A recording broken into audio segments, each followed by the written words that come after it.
मेरी शादी 4 लड़कों से हो गई। शरीर में मोटे ताजे और मैं बिल्कुल दुबली पतली। उन सबको कैसे झेलती। जैसे ही सुहागरात का टाइम आया वे चारों लोग बारी बारी से मेरे साथ रात बिताने लगे। उसके बाद तो मेरे पैरों तले से जमीन खिसक गई। उधर असल में मैं ऐसे खानदान में पैदा हुई थी जहाँ सभी भाइयों की दुल्हन एक ही लड़की बनती थी। मेरी माँ को भी मेरी पापा और ताऊजी और चाचा जी की एक ही पत्नी थी। मैं छोटी थी और मुझसे बड़े 5 भाई थे। घर में शादी का माहौल था क्योंकि मेरे 5 भाइयों की शादी थी। भाभी सिर्फ एक ही थी।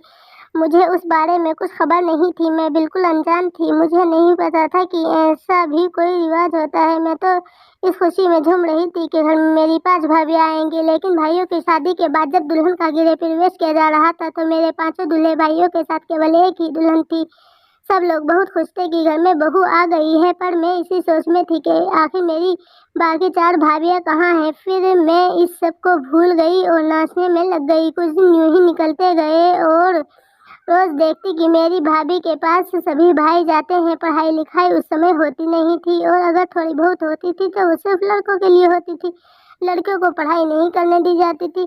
कुछ दिन बाद मेरी सहेली की बहन की शादी थी। उसके पिताजी और मेरे पिताजी अच्छे दोस्त थे, इसीलिए उनकी शादी में हमारे पूरे परिवार को बुलाया गया।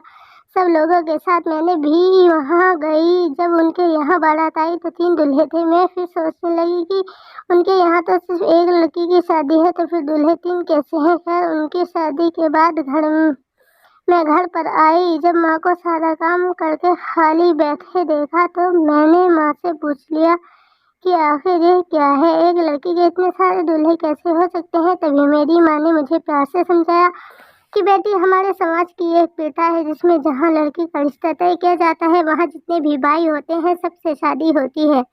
मैंने माँ से पूछा कि इतने सारे लड़कों का एक अकेली लड़की से कैसे संभाल पाती है। तभी माँ ने कहा कि बेटा, अब जैसे भी हो ये सब तो करना ही पड़ता है। अब लड़की की किस्मत बता सकती है कि उसकी कितने लड़कों से शादी होगी। मेरी ज़्यादा कुछ समझ में नहीं आ रहा तो मैं वहाँ से उठकर चली गई। कुछ टाइम गुजरने के बाद जब मैं 18 साल की हुई तो मेरे घर पर मेरी शादी करने की बात चलने लगी। भाई और पापा ने मेरे लिए रिश्ता देखना शुरू कर दिया। मैं बिल्कुल भी खुश नहीं थी शादी करवाने के लिए। मेरा दिल इसलिए घबरा रहा था कि पता नहीं कितने लड़कों से मेरी शादी होगी और उसके बाद मैं उन सब को कैसे संभालूंगी। लेकिन मेरी कहाँ चलने वाली थी। आखिर होना तो वही था जो घर के बड़े चाहते थे। फिर दूसरे दिन मैं अपनी माँ के साथ बैठी हुई थी, तभी मेरे सबसे बड़े भाई आए और कहने लगे कि प्रिया का रिश्ता तय कर दिया गया है। बहुत अच्छा खानदान है, लड़के 4 हैं। ये सुनते ही मेरे पैरों से तो जमीन खिसक गई। 4 लड़कों को मैं कैसे संभाल पाऊंगी, बस यही सोच मुझे खाए जा रही थी। मैं बार बार समाज के बारे में सोच रही थी। हम लड़कियों का ख्याल नहीं है किसी को। मैंने कई प्रयास किए कि किसी भी तरह ऐसा ना हो, लेकिन शायद किस्मत में भी यही लिखा था। मैंने अपनी माँ और भाभी से इस बारे में बात की, लेकिन उन्होंने भी मुझे बोल दिया कि तुम्हें अभी सभी सब स्वीकार करना पड़ेगा। मेरी माँ कहने लगी कि मैं और तुम्हारी भाभी भी तो ये सब झेल रहे हैं। शुरू में तुम्हें तकलीफ होगी, लेकिन बाद में तुम सहन करना सीख जाओगी। मैं दुखी मन से वहाँ से चली आई। अब जैसे जैसे शादी के दिन नज़दीक आ रहे थे मैं बड़ी चिंता में थी। आखिर वह दिन आ ही गया जिस दिन का लड़की को इंतज़ार रहता है। लेकिन मैं इस दिन को नहीं चाहती थी क्योंकि मैंने शुरू से ही एक का पति का सपना देखा था, न कि 4 का। सब लोग अपने अपने काम में लग चुके थे। कोई तैयार हो रहा था, कोई बारात का स्वागत की तैयारी में लगा हुआ था। मुझे भी तैयार कर दिया गया। रंग गोरा होने की वजह से मैं सबसे अच्छी लग रही थी। दुल्हन के जोड़े में भी मैं बहुत सुंदर दिख रही थी, लेकिन मुझे अपनी सुंदरता नहीं दिख रही थी। मुझे सिर्फ यही चिंता सताए जा रही थी कि आखिर कैसे होगा। तब फिर मेरी इसी सोच में डूबी थी। माँ को अचानक कुछ लड़कियों के शोर ने बाहर निकाल दिया जो कह रही थी कि बारात आ गई है। तभी बैंड बाजे के साथ बारात ने हमारे दरवाजे पर दस्तक दी।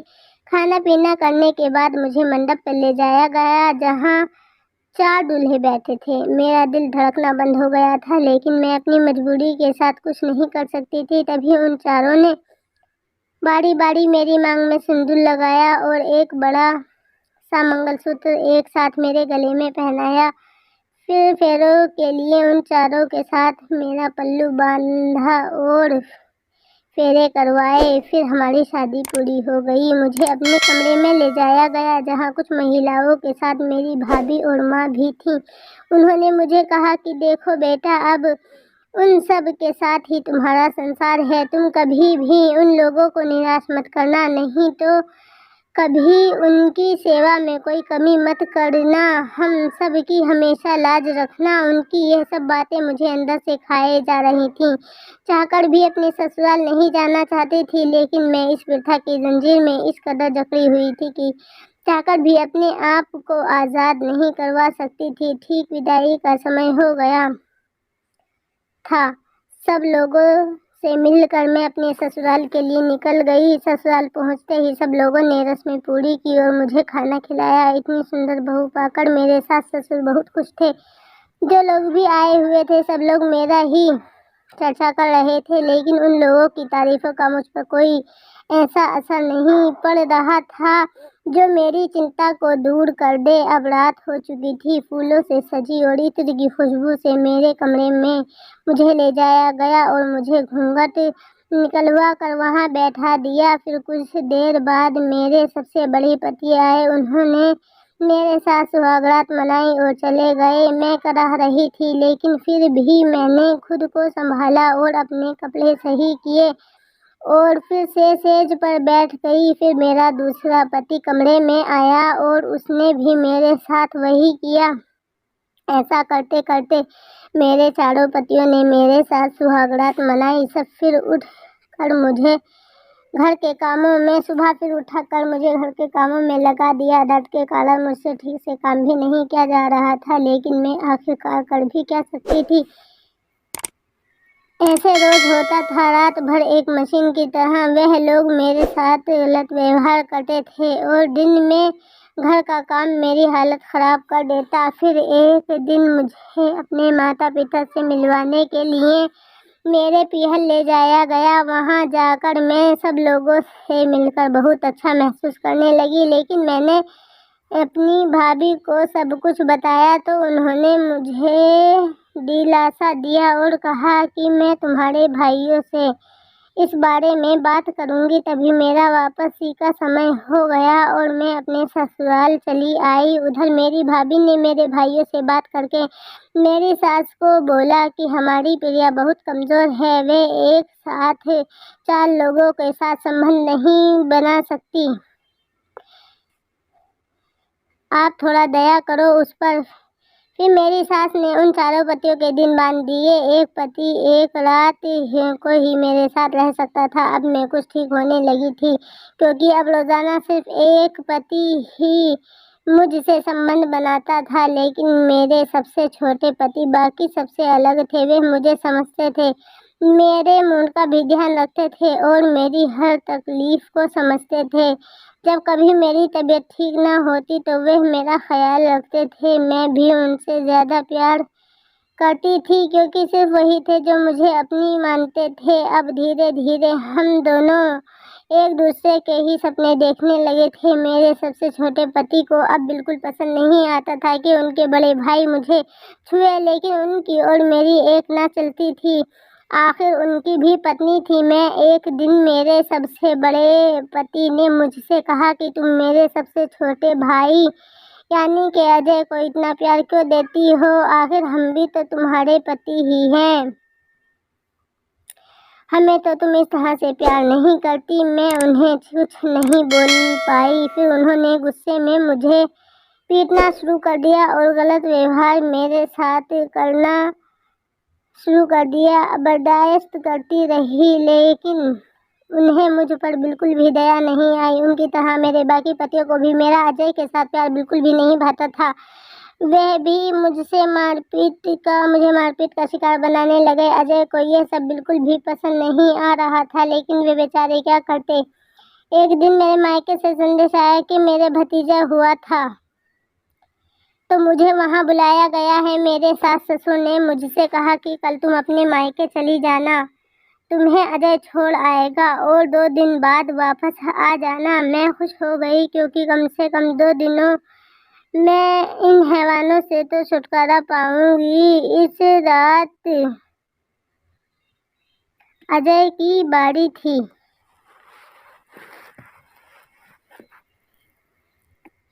अजय मेरे कमरे में आए। मैं उन्हें देखकर कपड़े उतारने लगी, तभी अजय ने मेरा हाथ पकड़ लिया और मुझे आराम से बैठाया। मुझे कुछ समझ नहीं आ रहा था। तभी अजय कहने लगे कि देखो प्रिया, मुझसे तुम्हारी तकलीफ नहीं देखी जा सकती है और ऊपर से तुम्हें कोई और छुए मुझे बिल्कुल भी बर्दाश्त नहीं होती है। तभी मैंने क्या कहा कि अब हम कर भी क्या सकते हैं, और सच कहूँ तो मैं भी आपके साथ ही रहना चाहती हूँ, क्योंकि मैंने भी हमेशा से सिर्फ एक ही पति का सपना देखा है और इस समाज की प्रथा ने मुझे अपने सपनों से अलग कर दिया है। तभी अजय ने मुझे कहा कि अब हम ऐसे नहीं रहेंगे। कल मैं तुम्हें तुम्हारे मायके छोड़ आऊँगा और वापस आकर घर से पैसे और गहने चुरा लूँगा। फिर 2 दिन बाद जब मैं तुम्हें लेने आऊँगा तो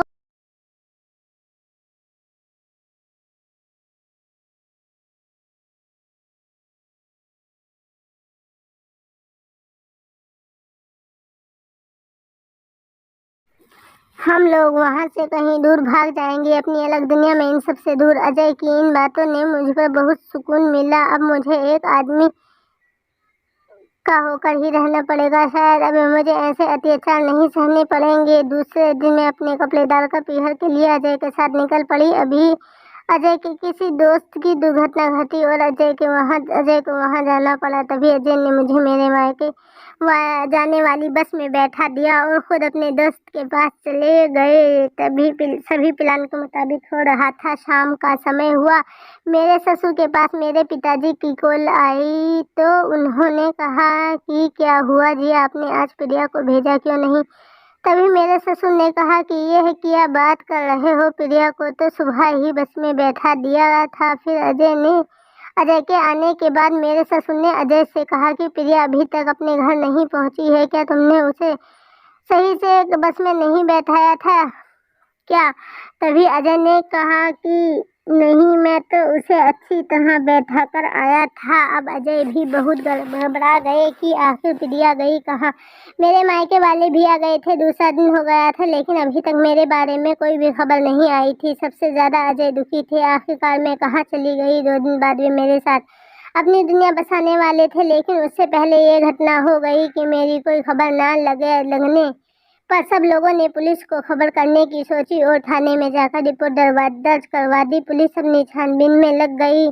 तभी प्रिया की बॉडी उन्हें सड़क किनारे मिली। पत्थर से वार क्या हुआ था जिसकी वजह से प्रिया की पूरी बॉडी जख्मी हुई थी। सब लोगों ने प्रिया की बॉडी उसके कपड़ों और हाथ पर बने टैटू से पहचान ली और अंतिम संस्कार कर दिया गया। अब सवाल ये था कि आखिर प्रिया को मारा किसने? जब प्रिया गई थी तो उसने गले में कई तरह के गहने डाले हुए थे जो लाश पर नहीं मिले। सब लोगों ने इसे लूटमार का केस समझ लिया। कुछ दिन तक तो पुलिस ने छानबीन की, लेकिन सुराग नहीं मिलने पर बाद में इस घटना को भुला दिया गया। सब लोग भी भूल चुके थे, लेकिन प्रिया को भूलना अजय के लिए मुश्किल था। वह प्रिया की याद में दिन ब दिन रोता रहता था। अजय अपने कमरे में सो रहा था, तभी उसे खटखट की आवाज़ सुनाई दी। अजय ने अपने कमरे का दरवाज़ा खोला और घर के पिछली तरफ गया था जहाँ पर उसे आवाज़ आ रही थी। फिर उसने देखा कि प्रिया के ससुर ज़मीन को खोदकर कुछ निकाल रहे थे।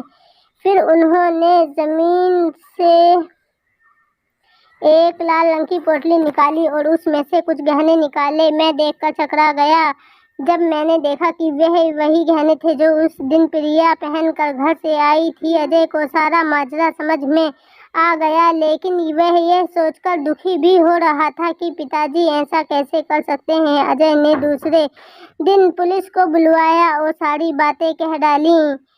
प्रिया के ससुर अजय को गुस्से से देख रहे थे, लेकिन फिर पुलिस के खौफ से उन्होंने सब कुछ उगल दिया।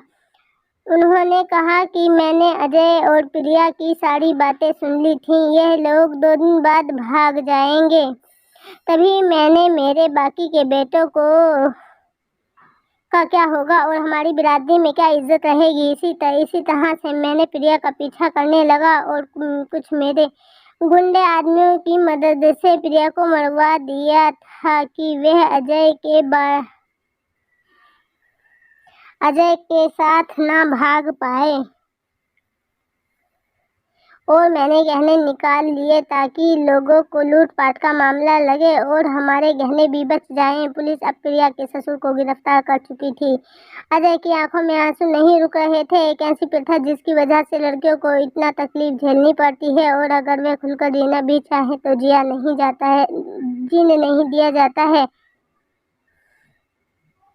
मार दिया जाता है। अजय अब अपनी पूरी जिंदगी प्रिया की यादों के हवाले कर चुका था। यह एक काल्पनिक कहानी है। इसका आपकी जिंदगी में होने वाली किसी भी चीज या किसी भी इंसान से इसका कोई वास्ता नहीं है। आप सभी को ये कहानी कैसी लगी कमेंट में हमें अपनी राय का इजहार दीजिए और चैनल को सब्सक्राइब कीजिए, वीडियो को लाइक कीजिए। मिलेंगे एक दिलचस्प कहानी के साथ।